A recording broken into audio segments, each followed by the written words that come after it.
ପିଲାଟି ଦିନରୁ ଜଗନ୍ନାଥଙ୍କୁ ବେଶ ନିଜର ଆପଣାର ମାନେ ନେଇଛନ୍ତି ସ୍ୱାତିଲିପ୍ସା ରାଉତ। ବୟସ ସିନା 17 ବର୍ଷ, ହେଲେ ମନରେ କେବଳ ଜଗନ୍ନାଥଙ୍କର ପ୍ରତି ପ୍ରଗାଢ଼ ବିଶ୍ୱାସ ଓ ଭକ୍ତି। ନିଜର ସୁଖମୟ ପରିବାରରେ ବାପା ମା ଓ ଭାଇ ଭଉଣୀକୁ ନେଇ ବେଶ ଖୁସିରେ ଜୀବନ କାଟନ୍ତି ସ୍ୱାତିଲିପ୍ସା। ପାଠ ପଢ଼ାପଢ଼ିରେ ମଧ୍ୟ କମ୍ ନୁହନ୍ତି ସ୍ୱାତିଲିପ୍ସା। ସବୁବେଳେ କଲେଜ ଗଲାବେଳେ ପ୍ରଭୁ ଜଗନ୍ନାଥଙ୍କୁ ପ୍ରଣାମ କରି କଲେଜ ବାହାରି ପଡ଼ନ୍ତି। ପ୍ରତିଦିନ ଘରଠାରୁ 20 କିଲୋମିଟର ସାଇକେଲିଂ କରି କଲେଜକୁ ଯାଆନ୍ତି ସ୍ୱାତିଲିପ୍ସା। ହେଲେ ହଠାତ୍ କୌଣସି କାରଣରୁ ସ୍ୱାତିଲିପ୍ସାଙ୍କର ଦେହ ଖରାପ ହେବାରୁ ସେ ବହୁଦିନ ଧରି କଲେଜ ଯିବା ବନ୍ଦ କରିଦେଇଥିଲେ। ହେଲେ କିଛି ଦିନ ପରେ ସାଙ୍ଗମାନଙ୍କ ଠାରୁ ପରୀକ୍ଷା ବିଷୟରେ ନୋଟିସ୍ ବାହାରିଛି ବୋଲି ଜାଣିବାକୁ ପାଇଲେ ସ୍ୱାତିଲିପ୍ସା। ଏହା ଶୁଣି ସ୍ୱାତିଲିପ୍ସାଙ୍କର ମନଟା ଟିକିଏ ଭାଙ୍ଗିବାକୁ ଲାଗିଲା। ମନେ ମନେ ଭାବିଲେ, ମୋର ତ ଦେହ ଖରାପ, ମୁଁ ବା କେମିତି ପରୀକ୍ଷା ଦେବାକୁ ଯିବି। ଏହା ପରଦିନ ନିଜେ ଘରୁ ଜଗନ୍ନାଥଙ୍କୁ ମୁଣ୍ଡିଆଟିଏ ମାରି ବାହାରି ପଡ଼ିଲେ ନିଜର ସାଇକେଲଟିକୁ ଧରି ନିଜର ପରୀକ୍ଷା ଅଭିମୁଖେ। ଆଗରୁ ସବୁବେଳେ ଯାଉଥିବା ରାସ୍ତାରେ ଗଲାବେଳେ ରାସ୍ତାରେ କିଛି ଅଂଶ ଖରାପ ହୋଇଯାଇଥିବାରୁ ମରାମତି କରିବା ନିମନ୍ତେ ରାସ୍ତା ଅବରୋଧ କରାଯାଇଛି। ଏହା ଦେଖି ସ୍ୱାତିଲିପ୍ସା ବହୁତ ଭୟଭୀତ ହୋଇପଡ଼ିଲେ। ଆଉ ନିଜେ ମଧ୍ୟ ଭାବିଲେ, ଏଭଳି ସୁନସାନ ରାସ୍ତାରେ ମୁଁ କରିବି ବା କ'ଣ? କେମିତି ମୁଁ କଲେଜ ଯିବି? କେଉଁ ରାସ୍ତା ଦେଇ ମୁଁ ବା କଲେଜ ଯିବି?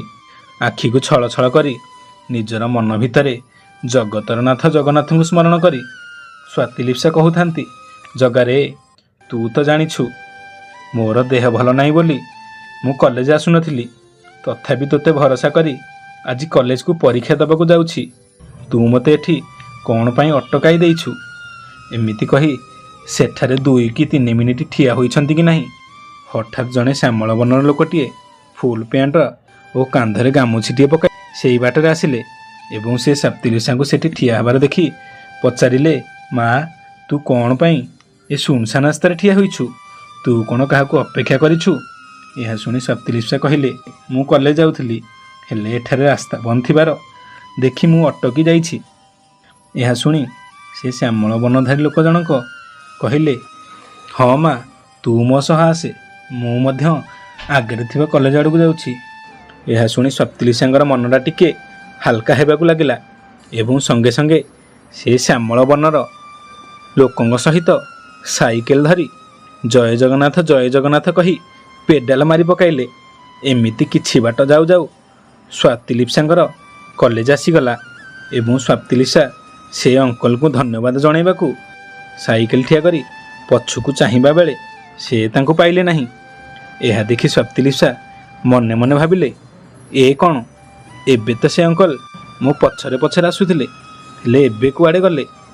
ପରେ ସ୍ୱାତିଲିପ୍ସା ସବୁ କିଛି ଜାଣିପାରିଲେ ଏବଂ ସେଠି ମୁଣ୍ଡିଆଟିଏ ମାରି କହିଲେ, ମୁଁ ଧନ୍ୟ ହୋଇଗଲି ପ୍ରଭୁ, ତୁମକୁ ଟିକେ ସୁମରଣା କଲି ବୋଲି ତୁମେ ମୋ ସହ ଆସି ମୋତେ କଲେଜରେ ଛାଡ଼ି ଦେଇ ଗଲ।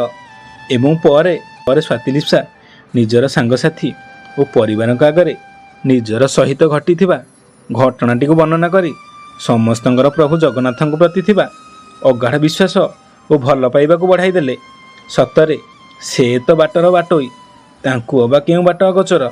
ସତରେ ପ୍ରଭୁ, ତୁମର ଲୀଳା ତୁମକୁ ହିଁ ଜଣା, ସେଥିପାଇଁ ତ ସମସ୍ତେ ତୁମକୁ କୁହନ୍ତି ବିଶ୍ୱବ୍ରହ୍ମାଣ୍ଡର ଲୀଳାମୟୀ ଠାକୁର। ଛୋଟିଆ ଅନୁଭୂତିଟିଏ ଯାଜପୁରରୁ ସ୍ୱାତିଲିପ୍ସା ପଠାଇଥିଲେ। ଜୟ ଜଗନ୍ନାଥ, ଜୟ ଜଗନ୍ନାଥ।